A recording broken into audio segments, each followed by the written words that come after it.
Hello, everyone. It's Rick Barnett, founder, CEO of Rep-Lite, and I want to thank you for joining us today. Hopefully, we can have some conversation that helps you in various manners. Really, what we want to do is talk about the kind of the changes in the landscape in medical device and pharmaceutical, and the way that teams are being built. Obviously, there's been a transition over the years, and being in this space for 32 years, I've certainly seen a lot of changes. So we kind of wanted to talk about those today. I will let everyone know a couple housekeeping things. You won't be able to talk during the presentation, but you certainly can put questions into the chat, and then we'll certainly address those as best we can toward the end of the presentation.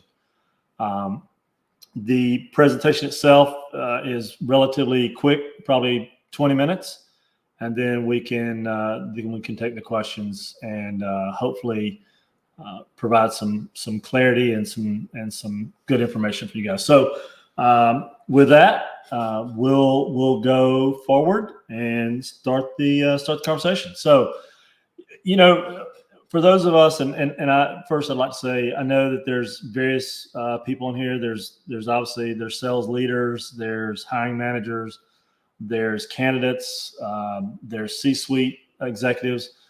This presentation really, what we try to do is make it for everyone, just so that the intent is, again, to provide some information, maybe, and potentially some help in filling your open positions on your teams. So, as we all know, an open position on any sales team is costly. You have competitive threats, you have loss of revenue, you have scorched earth, all those things that are common when you have an open territory. So they cost our companies and hurt our revenue. When you do have open positions, obviously other people are chipping in to try to help. That creates burnout, overload, overworked. And we're seeing and hearing that more and more as of recent. This is interesting. Candidates and their behaviors, I would say post-pandemic, or even a little before pandemic, they've changed. The way that we find talent, the way that they behave during a process, it has certainly changed. The other thing that we're seeing is the process and the timelines have become blurry. And what I mean by that is the process in which a company or a team will source, interview, process a candidate from the time the candidate applies for the position until the time they're potentially hired. It used to be kind of a linear thing, and now it seems to be like it has more of a noodle type fashion to it, and that's causing some issues as well. Look, AI and the various softwares are out there. They're both good and bad. And the good is that we can find people with AI. The bad is that I feel like at times we miss people because some of the automation may get rid of people that we may want to talk to and maybe want to consider for these positions. So there's good and bad to it. I don't say that there's more bad than good. I think there's more good, but we just need to be aware that that's in play. And the speed to hire has gotten really slow in the past 5 years, and we're going to talk about that more. But there's an old saying out there: slow to hire, quick to fire. Well, as we're going to talk about here in a bit, that slow to hire is becoming problematic for a lot of our clients and a lot of clients out there that we talk to. So these are just some more trends outside of the pandemic that we see, and these come from various sources. But in this space, the time to fill has now reached an average of 150 days, which that's a long time to get an open position filled. Too long. I mean, if you're a sales leader and you have a revenue to hit, that's unbearable that it would take 150 days to get someone in place. This is also pretty alarming as well. The average hiring manager is now spending over 23% of their time just working on refilling open positions. So that's taking them away from the core activity, sales, customer interactions, all those things, driving revenue. So when you take a quarter of that person's time and they're doing interviews and they're sourcing resumes and all that sort of thing, it certainly is not helping to drive to the quota or the revenue number that you're looking for. There's a lot of different numbers here. This is actually one of the higher ones I've seen. I've seen it from 150 all the way to 350K, but they're saying that open medical device territory is estimated of costing a company $350,000. Now, that would be a large company with a large and deep product offering. I don't think it's that much for a company that has fewer products and less of a bag to carry. But nevertheless, an open territory is very, very costly as well. This is probably one of the most alarming stats that we found. The national attrition rate is now at 31%. So you're turning over a third of your sales team every year. I think, if you see a number around 15%, it's probably more attractive. And attractive is not probably the right word, but there's going to be some attrition of non-performers or whatever it is. But when you're turning over a third of your sales force in any given year, that's a ton of money. Not only in the things that we've talked about above, but just training, resources, the value that you've placed into that person that is now leaving. That certainly hurts our bottom line. And then, this is just something that's happened. I think, it used to be that if you were developing reps or, in that process, they seem to would have stuck with you or stuck with the company for longer than they do now. I think that this statement actually goes back to the statement above and is contributing to that attrition rate. So we need to try to fix that as well. The other thing is that it's funny in our business, we will post jobs and we used to see kind of a natural amount of resume flows based on the title and based on the geography. Those things have really gotten wonky. You can post a really good job in a really good location and you may see 15 resumes a day, whereas before, go back 5 years ago, you could have counted on 75 or 100. But then you may post something completely different in a different city and you get a spike in resumes. So the flow and the process in which we see resumes has really gotten strange the past few years. So how are we going to adjust, right? So we've got to use different methods to attract and to process candidates/employees. So we've got to change our methods. The talent hangs out in different places and in various ways. It used to be that, people went on Indeed or Monster and they looked for a job, and now they're everywhere. They're on social channels. So you really, if you're going to fill a sales team, you really got to hit a lot of different places and in a lot of different ways to find that talent. This is kind of a continuation of the previous statement. The way we attract them, candidates are different now. Again, you've got to go to where they hang out, and you've got to have a value proposition, just like you and your products have to have a value proposition for your clients. Same way goes with candidates that are talented and looking for a role. One of the things that we caution people about all the time is the process of how you hire really needs to be clearly defined. And if it's not clearly defined, it's going to hurt you as you try to build and fill teams, because candidates will go through a lot as long as they understand the process up front. They will stay with you. But if the process changes, it becomes very confusing, and it kind of puts a fear of what's out there. So my recommendation here is to have a process that you know works for you and your team, and stick with it. Kind of, again, what we tell people all the time is, tell me good news or bad news, just don't surprise me, right? So setting a candidate's expectations is critical, and that's travel expectations, that's the interview process, that's whatever it is.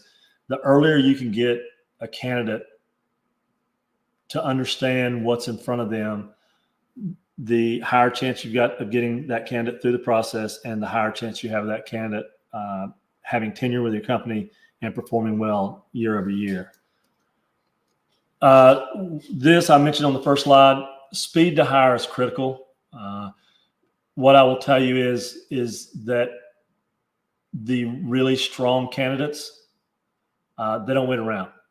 So it's important that when you find someone that fits culture, fits experience and background, historical work, has whatever education or background you're looking for, when you find those people, you need to get them in the process and go as fast as humanly possible, because if they're talented and if they're good, they won't stick around for an erroneous process. They just won't do it. So let's talk about a little bit about what we're doing, and maybe give you some insights as to what we're doing to change this. So kind of take the folks here, the occupiers, that's kind of where things have been. You look at the disruptive innovators that come in here, and everyone should know, or at least a lot of people will know, that this is kind of the transition. And the reasons is that everyone likes on demand. They want it fast. And they don't want to sacrifice quality. So you've got to look out for those success drivers. And we've seen this transition. And I think even in the talent game, we've seen the same thing. Going back to AI, software automation, all of that's a part of this disruptive innovators. So here's kind of what we're doing to redefine how sales talent is captured. So right now, we talked about the field management's time. There's a lot of it spent. Quarter of their day is on this. With our deal, a field manager only has to do the final interview and give approval of the candidate. We talked about the erroneous process. We streamline that process at Rep-Lite. We take the process that you have, we condense it, and then we streamline it so that we can move quickly. Attrition, we talked about it. Good and bad attrition costs money. And so with us, in our model, there's minimal cost and minimal downtime. Every company has to pivot from time to time. That can be very tough for a company to pivot with product, with strategy, and with people. With us, on the people side, we can pivot instantly and help our clients to pivot instantly. We talk over and over about open positions are costly. We drive to fill positions because it's the only way that we make money as a company. So we're driven to fill them. We're driven to fill them fast and with quality. The reason that those two things are important is we put a performance guarantee on every candidate that we present to our clients, so that if there is someone that doesn't perform, we will replace them at no additional money. So again, heavy resource both on HR side, field management time, leadership's time. We really take that burden on in our model. And then again, hard to change based on performance. You got PIPs, you got 90-day plans, all that sort of thing. With us, it's a pretty easy scenario that if there's a non-performer, then we will reload on that position quickly. So what are we? We're a full-time employer. We're a contract sales and service provider, and we're a company technology agnostic. Let me back up a little bit. What this basically means is we will go to a client. They will say, for an example, we need 10 sales associates in these 10 geographies. We take your criteria, we go to the market, we find those people, we put them through a process, we present them to you. If you like them, we hire them. Rep-Lite employee working on a contractual basis with your team. They look like your employee, they talk like your employee. Once they hit the 12-month mark, you're able to, if you wish, you're able to convert them to a direct employee. So it's try before you die, date before you marry. But it's our clients really like the fact that by the time they convert someone, they know they've got a strong candidate that's adding value and really being a top contributor. So again, company technology, we work in about every space that you can imagine. We're especially in vertical agnostic. We at Rep-Lite, we do about everything you can think of. So what do our clients say that they like? We help that HR load. HR has got so much on their plates these days that we take a lot of that burden off. We provide some versatility. We can broadly source. They can pick the markets they want. And depending on the way that a company, most of our clients do not burn up using their full-time employee headcount budget, because as a contracted service, it hits a different budget. And a lot of companies really like that. And then we are able to de-risk the hire and the build because, again, we put a performance guarantee.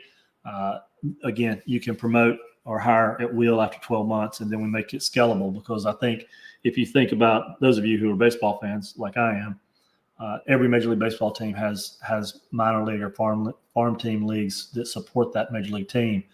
So therefore, when we go back to talking about open positions or open territories, if you're able to have a bench and you have a rep that leaves for whatever reason, then it's really cool to be able to plug that with a rep within a couple weeks.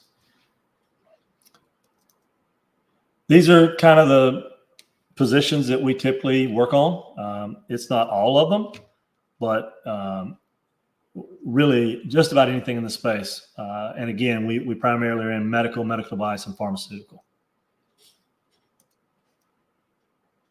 So we believe that and this is funny. This came out of Warren Buffett's companies. But if you find someone that has integrity, they have bandwidth, i.e. energy, and they have bandwidth and energy and integrity, then you really got a great hire. If you get in the center of that, and that's what we look for our clients. We look for people who have the skill set, but also have these three things as the core part of their attributes. I'll just go through this real fast, but so again, we really look for a person that's got the three things that are rolled into one. So the way this works with us is use contract professionals for sales and service. You have complete control of their activity and resources. We partner with your strategic initiatives. There's resource optimization, because we take a lot of the burden on that you typically would take on in your business, and especially when it comes to attracting and hiring talent. So there's overall reduction in the cost of sales. And then you can focus more on driving your market share and hitting revenue targets. So these are the ways that we have, for the last 13 years, kind of developed a model that helps our clients to really perform at a high level and keep their teams full for the most part. So I know I went through it really fast. We're about 20 minutes in. I want to be respectful of everyone's time here in the middle of the day on a Wednesday. We can be reached at replite.com. Again, if we can help you to fill positions, or if you just have questions regarding our model and how it works, we're happy to answer those for you. We've got a great team here that works really hard to respond and help our clients. And we'd love to be to serve you. If you have openings on your teams, please reach out to us. So I'll stop there, and we'll answer any questions that come in, and we'll go from there.